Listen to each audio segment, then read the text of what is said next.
Oui, Seigneur Dieu, de toute gloire, nous te bénissons de ton grâce pour ton amour. Nous voulons te dire merci pour ta bonté, ta justice. Merci, Seigneur, pour ta fidélité. Merci, éternel Dieu de gloire, pour ta bonté envers nous, Seigneur. Merci d'avoir pris soin de nous pendant toute cette journée. Merci d'avoir étendu ta main de grâce sur chacun de nous, Seigneur. Nous t'élevons, nous t'exaltons, Seigneur, parce que nous savons que tu es à chaque instant avec nous, Seigneur. Tu es fidèle avec nous, Seigneur éternel. Désormais, nous t'élevons, Seigneur de gloire. Nous te remercions pour cela, éternel Dieu de gloire. Voici, Seigneur, cet instant, je voulais te confier ce moment. Ce moment où nous allons partager ta parole.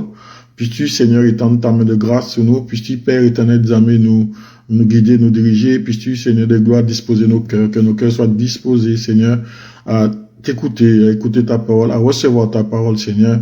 Et que ta parole puisse porter beaucoup de fruits en nous, Seigneur. Que ton nom soit béni, que ton nom soit exalté en toutes choses, Père.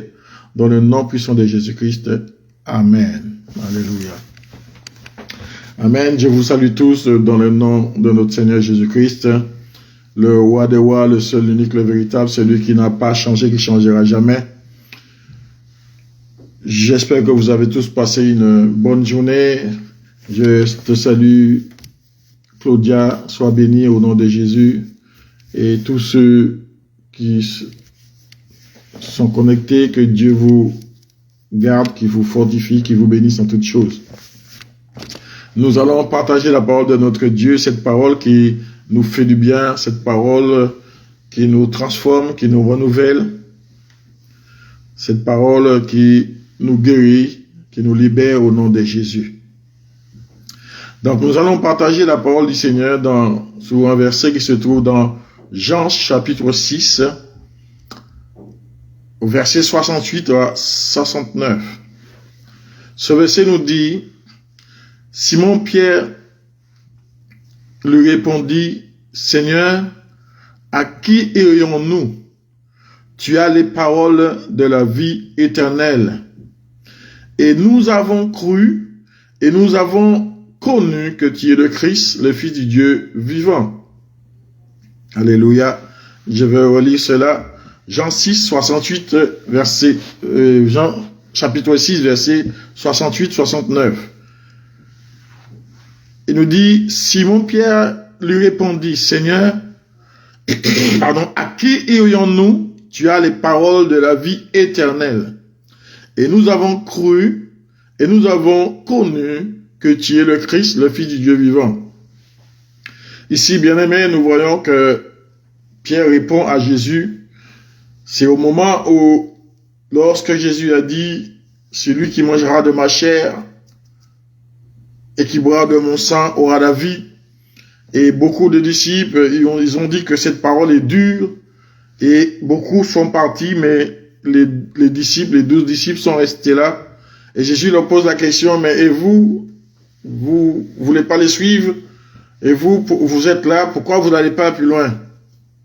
Pourquoi vous n'allez pas avec les autres? Alors Pierre répondit: Seigneur, à qui irions-nous? Tu as les paroles de la vie éternelle. Et nous avons cru et nous avons connu que tu es le Christ, le Fils du Dieu vivant. Alléluia. Il dit: nous avons cru, bien-aimés, et nous avons connu que tu es le Christ, le Fils du Dieu vivant. C'est vrai, nous savons que la plupart de ceux qui viennent à l'église, eh bien, je pense que c'est parce que nous avons cru. Si nous venons à l'église, c'est que nous avons cru. Nous avons cru que Jésus est le Christ. Alléluia. Que Jésus est le Fils du Dieu vivant. Mais est-ce que nous avons connu qu'il est le Christ? Nous avons cru parce qu'on nous l'a dit, on nous a annoncé l'évangile, et nous avons cru cela. Mais est-ce que nous avons connu qu'il est le Christ? Alléluia. Qu'il est le Christ, le Fils du Dieu vivant. Donc je pense que chacun de nous, nous devons nous poser cette question. Mais avons-nous vraiment connu que Jésus est le Christ, le Fils du Dieu vivant? Eh bien, bien-aimé, le nom de Jésus-Christ, je voulais dire, c'est quel beau et précieux nom. Quel beau et précieux nom que celui de Jésus-Christ, bien-aimé. un nom qui est plus précieux que l'or et l'argent. Le nom de Jésus est plus précieux que l'or et l'argent, bien-aimé. Alléluia. Ce nom est un si grand trésor, bien-aimé, que nous ne pourrons jamais réaliser pleinement la valeur de ce nom, la valeur de ce trésor, bien-aimé. Ce nom est un si grand trésor que nous ne pourrons pas, bien-aimé, réaliser pleinement la valeur de ce trésor. Tant cette valeur, bien-aimé, est inestimable. On ne peut estimer la valeur du nom de Jésus. Alléluia. La valeur du nom de Jésus. Bien-aimé, une chose, par ce nom, le pardon des péchés est annoncé, bien-aimé. Par ce nom de Jésus, le pardon de péché est annoncé. C'est pour cela qu'il nous dit dans Actes des Apôtres, Pierre lui dit, repentez-vous et que chacun de vous soit baptisé au nom de Jésus-Christ et vous recevrez le don du Saint-Esprit. Alléluia. Pierre lui dit, repentez-vous que chacun de vous soit baptisé au nom de Jésus. Alléluia. Et vous recevez le don du Saint-Esprit. Voyons, c'est au nom de Jésus, ce nom, bien-aimé, le nom de Christ, ce nom-là annonce, comment dire, le pardon. Alléluia. Le nom de Christ, nous sommes pardonnés au nom de Jésus-Christ. Et au nom de Jésus, nous allons recevoir le Saint-Esprit. Alléluia. Deuxièmement, bien-aimé, ce nom-là, par le nom de Jésus, la réconciliation avec le Père Céleste, bien-aimé, nous est offerte. La réconciliation avec Dieu nous est offerte par le nom de Jésus-Christ. Alors, bien-aimé, c'est pour cela que nous pouvons comprendre comment le nom de Jésus, elle est précieuse. Alléluia. Le précieux nom de Jésus. La Bible nous dit dans Romains 5 au verset 10, car si lorsque nous étions ennemis, nous avons été réconciliés. Alléluia. Nous avons été réconciliés avec Dieu par la mort de son Fils. À plus forte raison, étant réconciliés, serons-nous sauvés par sa vie. Nous voyons ici, bien aimé, que par Jésus, nous sommes réconciliés avec Dieu. Alléluia. Nous étions ennemis de Dieu, mais aujourd'hui nous sommes réconciliés avec Dieu par Jésus-Christ. Alléluia. Et dans 2 Corinthiens, il nous dit une chose. Je dirais, ouais, dans 2 Corinthiens 5, 18, il est écrit, et tout cela vient de Dieu, qui nous a réconciliés avec lui par Christ, et qui nous a donné le ministère de la réconciliation. La Bible nous dit que, et tout cela vient de Dieu, qui nous a réconciliés avec lui par Christ. Donc nous pouvons imaginer, bien-aimés, ce grand trésor que le nom de Jésus-Christ. Nous pouvons imaginer comment, quelle valeur inestimable que ce nom de Jésus-Christ. Par Jésus, bien-aimé, nous sommes réconciliés avec le Père. Le Père nous a réconciliés avec Jésus. Par Jésus, alléluia. Donc, voyons comment le nom du Seigneur, le nom précieux de Jésus, ce nom-là est si grand. Alléluia. Bien-aimé. Et troisièmement, par le nom de Jésus-Christ, par le nom de Jésus bien-aimé, la vie éternelle nous est promise. Dieu nous promet la vie éternelle par Jésus-Christ. Alléluia. C'est pour cela qu'il est écrit dans 2 Pierre au chapitre 2 Pierre 1, verset 11, il dit, c'est ainsi en effet que l'entrée dans le royaume éternel de notre Seigneur et Sauveur Jésus-Christ vous sera pleinement accordée. Alléluia. Il dit, c'est ainsi en effet que l'entrée dans le royaume éternel, ça veut dire recevoir la vie éternelle, alléluia, de notre Seigneur et Sauveur Jésus-Christ vous sera pleinement accordée. Amen. Donc, bien-aimés, nous voyons que tout est en Jésus. Alléluia. Tout est en Jésus. Bien-aimés, je dirais ce qu'il y a de plus profitable, ce qu'il y a de plus désirable, bien-aimés, pour nos âmes. Eh bien, tout cela se trouve en Jésus. Tout cela se trouve en Jésus-Christ. Bien-aimés, je me répète, tout ce qu'il y a de plus désirable, tout ce qu'il y a de plus profitable, bien-aimés, pour notre âme, eh bien, tout cela se trouve en Jésus-Christ. Alléluia. Tout cela se trouve en Jésus. Amen. Donc, nous pouvons dire sans aucun doute, sans douter, que Jésus est l'unique source d'eau vive. Alléluia. Jésus est l'unique source d'eau vive à laquelle, bien aimé, nous pouvons nous abreuver. Jésus est l'unique source d'eau vive à laquelle nous pouvons nous abreuver. Et en plus, tout cela est gratuit. Alléluia. Jésus est l'unique source d'eau vive.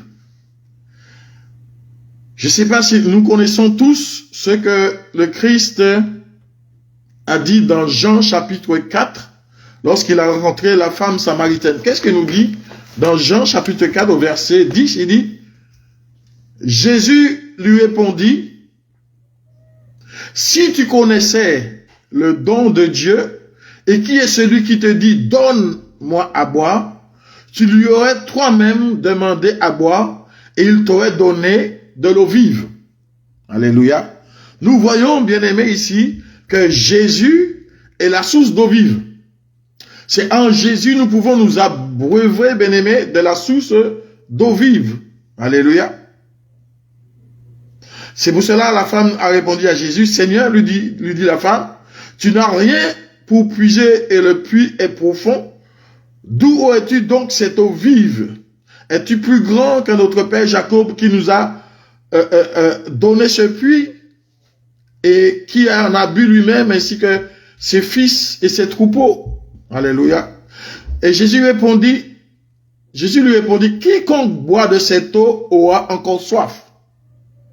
Mais celui qui boit de l'eau que je lui donnerai, n'aura jamais soif. Et l'eau que je lui donnerai deviendra en lui une source d'eau qui jaillira jusqu'à la vie éternelle. Donc nous voyons que Jésus est la source d'eau. Jésus est l'unique source, bien-aimé, d'eau vive. C'est en lui que nous pouvons nous abreuver. C'est en lui que nous pouvons recevoir cette eau, bien-aimé, qui jaillira jusqu'à la vie éternelle. L'eau vive du Christ. Alors nous voyons ici, bien-aimés, l'importance du nom de Jésus-Christ. Nous voyons comment c'est précieux. Lorsqu'on nous parle de Jésus, comment cela est important pour chacun de nous, bien-aimés. Jésus, si tu as soif, eh bien tu viens à Jésus. Eh bien il pourra te donner son eau vive. Cette eau qui jaillira jusqu'à la vie éternelle. Lorsque nous avons vu plus haut que par le nom de Christ, la vie éternelle nous a été promise. Et Jésus nous dit ici, lorsqu'il va nous donner, si quelqu'un boit l'eau du puits, si quelqu'un boit l'eau que nous avons, eh bien cette personne-là aura toujours soif. Nous connaissons bien cela, bien-aimés. Lorsque nous avons soif, il fait chaud, nous buvons, nous pouvons boire une bouteille d'eau. mais quelque temps après, nous avons encore soif. Mais Jésus dit, bien-aimé, que celui qui boira de l'eau que lui, il va donner, eh bien, n'aura plus jamais soif. Et cette eau jaillira jusqu'à la vie éternelle. Alléluia. Bien-aimé, nous savons que dans cette vie, nous avons soif de beaucoup de choses. Nous avons soif d'énormément de choses. Bien-aimé, parce que nous voulons acquérir beaucoup de choses. Nous voulons avoir beaucoup de choses. Mais lorsque Jésus, lui, viendra nous abreuver, bien-aimé, nous serons pleinement satisfaits. On n'aura plus besoin de chercher ailleurs. On n'aura plus soif des choses de ce monde. On n'aura plus soif de quoi que ce soit, bien-aimé. Alléluia. Et lorsque nous avons compris ces choses, et je dirais, bien-aimé, c'est avec certitude, alléluia, que nous pourrons dire que Jésus est le chemin, la vérité et la vie. Lorsque nous allons comprendre ces choses, lorsque nous allons comprendre cela, bien-aimé, eh bien, nous pourrons dire avec certitude que Jésus est le chemin, la vérité et la vie. Parce que lui-même, Jésus, il a dit, je suis le chemin, la vérité et la vie. Nous l'avons entendu, mais lorsque nous allons comprendre qui est Christ, qui est Jésus, lorsque nous allons comprendre ce dont nous pouvons tirer de Jésus-Christ, et lorsque nous allons recevoir cela, lorsque nous allons comprendre que Jésus est la source d'eau vive, et que nous allons nous approcher de lui, et que Jésus-Christ va nous abreuver, bien-aimés, et là nous pourrons dire réellement, comme Jésus, Seigneur, réellement, tu es le chemin, la vérité et la vie. Alléluia. Cela est important, bien-aimés. À qui d'autre irions-nous? Nous pourrons dire comme l'apôtre Pierre, mais à qui d'autre irions-nous? Nous pourrons répondre, mais à qui d'autre irions-nous? Si les gens peuvent nous dire, mais pourquoi vous allez à l'église, pourquoi vous faites cela? Nous pourrons répondre, mais à qui d'autre irions-nous? Parce que Jésus, il est le chemin, la vérité et la vie, bien-aimé. C'est lui seul qui a la parole de la vie éternelle. Les hommes cherchent, bien-aimé, à avoir la vie éternelle. Les hommes cherchent, toutes sortes de potions pour avoir la vie éternelle. Ils sortent toutes sortes de choses pour ne pas vieillir, parce que l'homme a envie de vivre éternellement. Mais l'homme doit comprendre. Mais c'est Jésus. La vie éternelle est en Jésus. La vie éternelle n'est en personne d'autre qu'en Jésus seul. Alléluia. Il n'y a que Jésus seul, qu'en lui, bien-aimé, que nous allons trouver la vie éternelle. Et nous pourrons dire, mais à qui d'autre irions-nous? À qui d'autre irions-nous? Lui seul a la parole de la vie éternelle. Alléluia. Bien-aimé, nous pouvons suivre un homme. Non, nous pouvons même dire, je dirais, pouvons-nous suivre un homme? Pouvons-nous suivre les hommes, bien-aimés? C'est vrai qu'il existe dans ce monde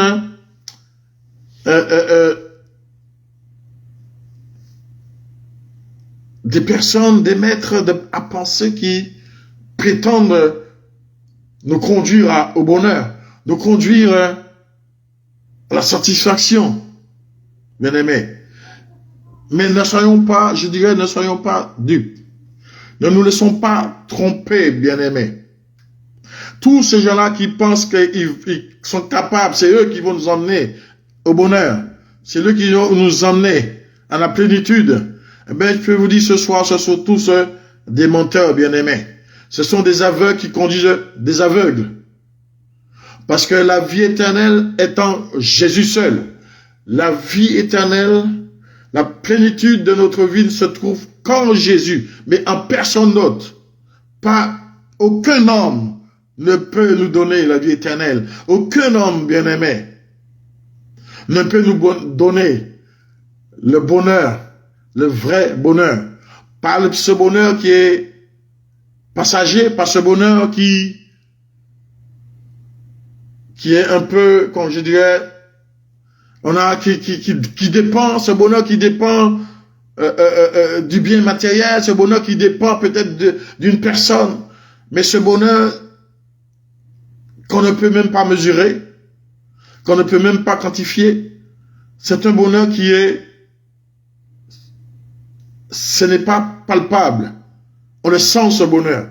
Lorsque Christ te donne ce bonheur, tu sens ce bonheur. Même si les choses vont mal dans ce monde, même si tu es dans le manque dans ce monde, mais quand Christ te donne ce bonheur, cela c'est, je dirais, ça ne peut se comprendre. On ne pourra pas le comprendre. C'est pour ça que des personnes ne pourront pas comprendre que si tu donnes ta vie à Christ, et Christ, tu viens t'abreuver dans cette source d'eau vive et la personne te voit que tu es toujours dans le bonheur, que tu es toujours dans la joie, les gens ne pourront pas comprendre. Les gens ne pourront pas comprendre, bien-aimés. Ils ne pourront pas comprendre que tu es tellement dans tant de problèmes et tu es tellement heureux ou heureuse, tu as tellement tu te sens, tu as la paix en toi. Parce que les gens pensent que le bonheur dépend de ce que nous possédons. Le vrai bonheur ne dépend pas de ce que nous possédons, mais le vrai bonheur dépend de Jésus-Christ. Alléluia. Et bien, bien-aimé, que le Seigneur nous garde, qu'il nous protège, qu'il nous garde de nous égarer en ce monde, bien-aimé. Que le Seigneur étende sa main sur nous et que nous ne puissions point nous laisser séduire par des discours mensongers. Bien-aimés, que Dieu nous donne le discernement. Alléluia. Tout se trouve en Jésus-Christ. Alléluia. Et lorsque nous rencontrons Jésus-Christ, lorsque nous allons dans cette source d'eau vive, cette source nous remplit, c'est comme Jésus a dit, on n'aura plus jamais soif. Et nous pourrons dire, mais qu'avons-nous à faire? Qu'avons-nous à faire de toutes ces vanités qui se trouvent dans ce monde? Qu'avons-nous à faire de toutes ces vanités dont le monde est rempli, bien-aimés? Alléluia. Comment ces choses pourront-ils nous contenter? Ces choses-là ne pourront plus nous contenter. Nous ne pourrons plus attendre quoi que ce soit de ces choses, bien-aimés. Parce que nous avons compris que la pleine satisfaction se trouve en Jésus-Christ. La pleine satisfaction se trouve en Jésus-Christ. Alléluia. Bien-aimés, nous devons nous souvenir, nous devons nous rappeler. Nous devons nous rappeler, bien-aimés, et je dirais même avec reconnaissance, que nous avons tout pleinement en Jésus-Christ. Nous avons tout pleinement en Jésus-Christ, bien-aimés. Alléluia. Et si nous comprenons ces choses-là, eh bien, cela pourra consoler. Nous pourrons avoir le cœur consolé. Alléluia. À savoir que Christ, que nous avons tout pleinement en Christ, cela, bien-aimés, ne devait-il pas nous consoler nos cœurs? Alléluia. Nous avons tout pleinement en Jésus-Christ. Alléluia. Bien-aimés, n'hésitons plus. N'hésitons plus. Mais croyons au nom du Fils du Dieu vivant. N'hésitons plus. Ne regardons pas en arrière. Ne regardons pas à gauche à droite. Ne regardons pas la famille. Ne regardons pas les amis, les copains. Ne regardons pas toutes ces choses. Mais je vous dis ce soir, croyons au nom du Fils du Dieu vivant et obéissons-lui. Alléluia. Obéissons à Jésus. Alléluia. Obéissons, bien-aimés. Bien-aimés, croyons avec assurance. Croyons avec assurance que Jésus, bien-aimé, Jésus est le garant. Alléluia. Jésus est le garant non seulement de notre bien présent, mais Jésus est le garant, bien-aimé, de notre bonheur éternel. C'est la seule garantie que nous avons pour avoir la vie éternelle, c'est Jésus. La seule garantie que nous avons à avoir, bien aimé, c'est Jésus. Ce n'est aucun homme sur cette terre qui puisse bien parler, qui puisse bien prêcher, qui puisse, je ne sais pas, d'être croix, mais personne sous cette terre ne peut nous garantir qui va nous donner le bonheur éternel. Ce bonheur éternel n'est qu'en Jésus. Il n'y a que Jésus qui est le garant, bien-aimé, de la vie éternelle. Il n'y a que Jésus qui est garant de notre bonheur éternel. C'est pour cela, bien-aimé, croyons en Jésus. Croyons en Christ, parce que nous avons tout pleinement en lui. Amen. Seigneur Dieu de toute grâce, je te loue sans grâce pour ta fidélité, je te bénis pour ton amour, ta justice. Je te dis merci, Seigneur éternel, Dieu de gloire, pour ta bonté. Merci, Père, pour cette parole que tu nous as accordée ce soir, Seigneur. Seigneur, puisse cette parole nous faire du bien, puisse cette parole nous transformer, puisse cette parole nous changer, puisse cette parole, Seigneur de gloire, prenne vie en nous, et que cette parole puisse nous permettre d'avancer avec toi, éternel des armées, de nous approcher encore davantage de toi, Seigneur de gloire, et que nous puissions boire de ton eau, Seigneur de gloire. Et que cette eau puisse jaillir jusqu'à la vie éternelle. Seigneur de gloire, je voudrais confier chacun de mes bien-aimés qui passe cet instant avec moi pour partager ta parole, que ta main de grâce soit sur eux, et que cette parole, Seigneur, puisse porter du fruit en eux, que cette parole puisse leur faire du bien. Éternel Dieu de gloire, tu as dit dans ta parole que tous ceux que vous allez bénir sous la terre seront bénis dans les cieux. Et je bénis chacun d'eux, Seigneur. Je les bénis tous, Père, dans le nom puissant de Jésus-Christ. Amen.